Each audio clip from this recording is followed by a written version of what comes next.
action, suspense, tragedy, romance. The epic conclusion to THQ's long road to failure has everything. What other news story from this year had as many highs and lows as the collapse of this giant super publisher? Following this company's failure from November and onwards had me at the edge of my seat, and it influenced the tone of previous videos to the plans I have for the future.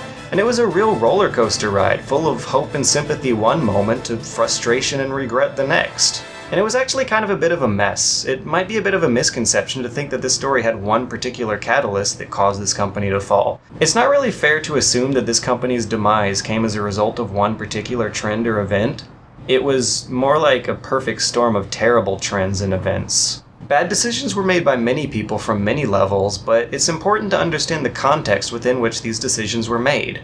THQ is an old company, and its history saw it releasing games that looked like this, to games that ended up looking like this within a 10-year time span. And just looking at these two titles shows that there was something kind of off-putting about the brand. Something kind of trashy and kind of low class.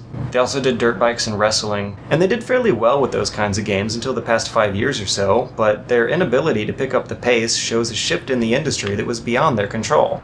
Unfortunately, it also represents their inability to adapt to a changing market over time. But to trace the company's problems back to their roots, you have to rewind time all the way back to the Great Recession of 2008. Just 1 year earlier in 2007, they were riding high with a reported revenue of over $1 billion, which put them neck and neck in competition with EA and Activision.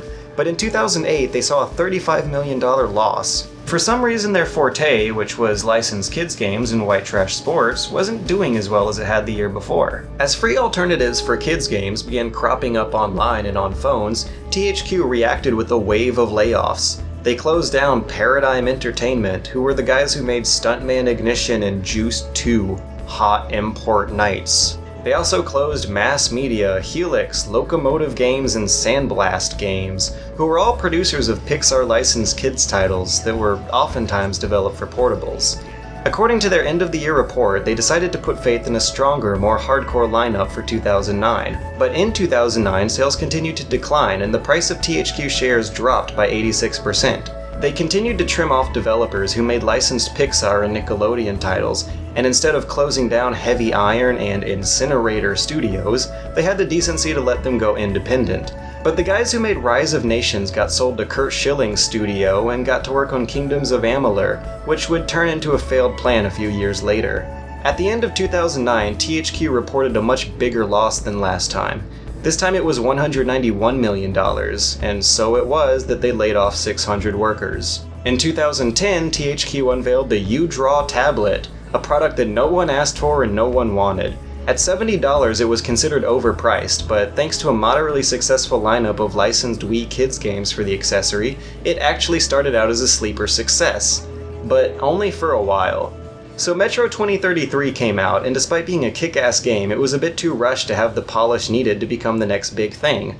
After a few patches, it eventually achieved cult status and broke even in the long run, but THQ nevertheless ended 2010 on a lukewarm note, with a minor turnaround. But next year, things went to shit.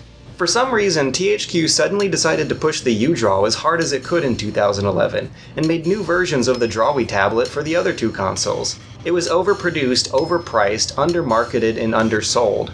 The commercial failure of this thing arguably crippled the whole company, and according to one interview from last year, there were apparently more than 1 million of these just lying around unused and unsold in a warehouse somewhere.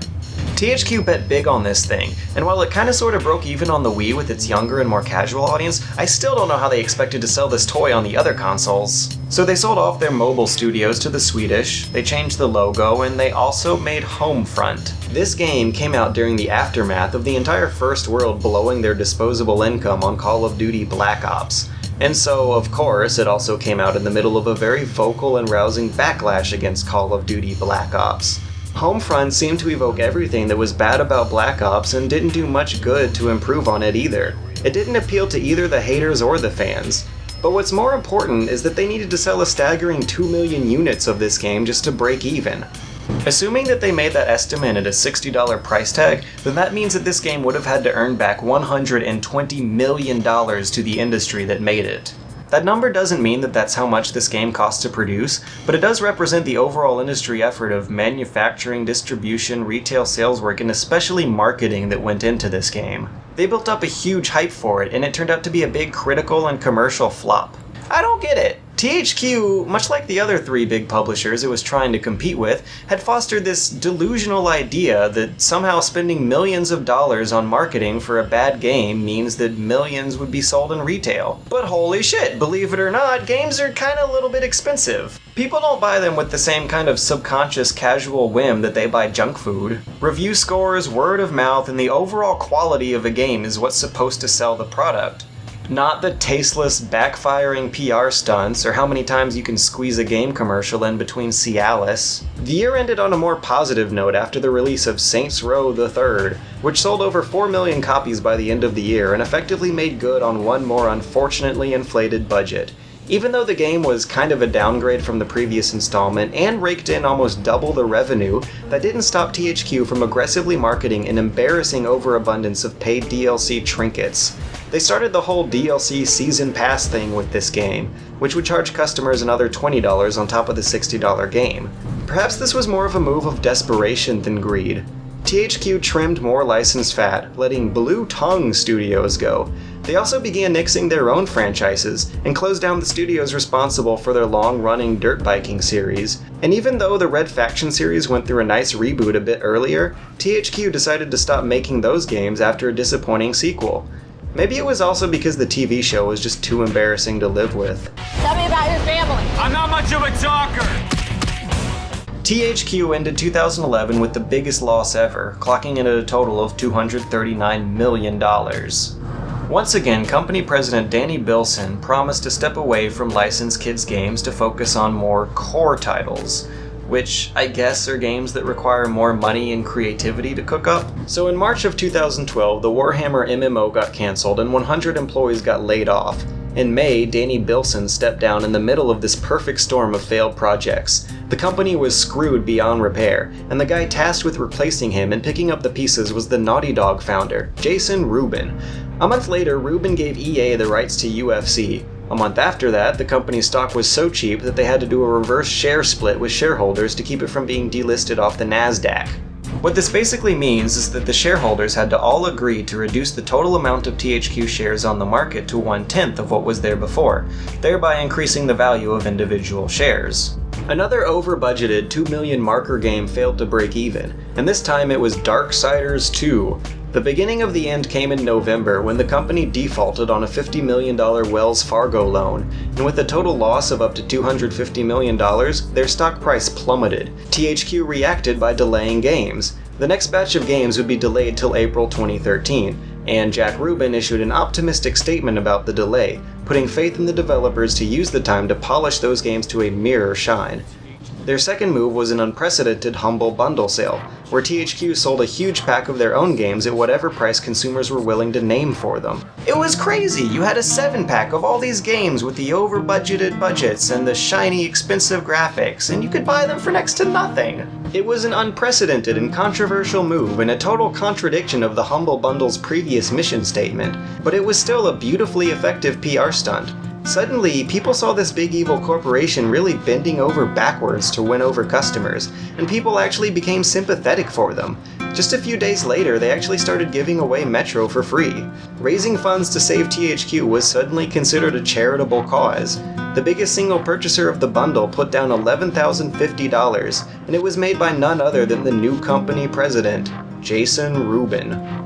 The sale ultimately raised them $5 million, which was a record breaker by Humble Bundle standards, but just a drop in the bucket compared to the debt they had to pay off. They still had hundreds of millions of dollars they couldn't show for, and about a week after the sale ended, they filed for bankruptcy and planned to sell the company assets to a group called Clear Lake Capital. For a couple weeks, business continued as usual until the bankruptcy judge blocked the sale in the name of capitalism. You see, when a company files for Chapter 11, they have to sell off all of their own assets to make enough money to pay back the debt that bankrupted them in the first place. A government court is supposed to oversee this process and make sure that the company can make back on its debt, but THQ's particular judge was citing complaints from other parties that were interested in buying up THQ's game projects. You see, just before they went bankrupt, THQ signed a non-disclosure deal with Clearlake Capital, meaning that neither party could announce that the company was going to be for sale even though they knew they were going to go bankrupt. According to Judge Mary Walrath, that of course was not a fair deal to everyone else. There were supposedly 10 other parties interested in buying up THQ's assets, and the competition of an auction was supposed to drive up prices higher than if they'd quietly sold themselves to Clearlake Capital, thus enabling them to better pay off their debt.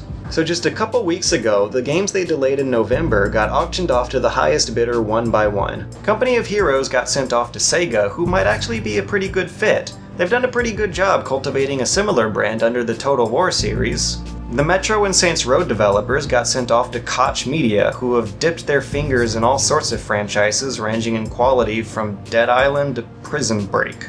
The development for the next Metro game should have been complete around the time they made the sale to Koch, but for the next Saints Row game, the development budget is probably going to be a good deal smaller than it would have if they were under THQ. But then again, Saints Row is a pretty powerful brand name, and it just might be enough to boost Koch up to the next level.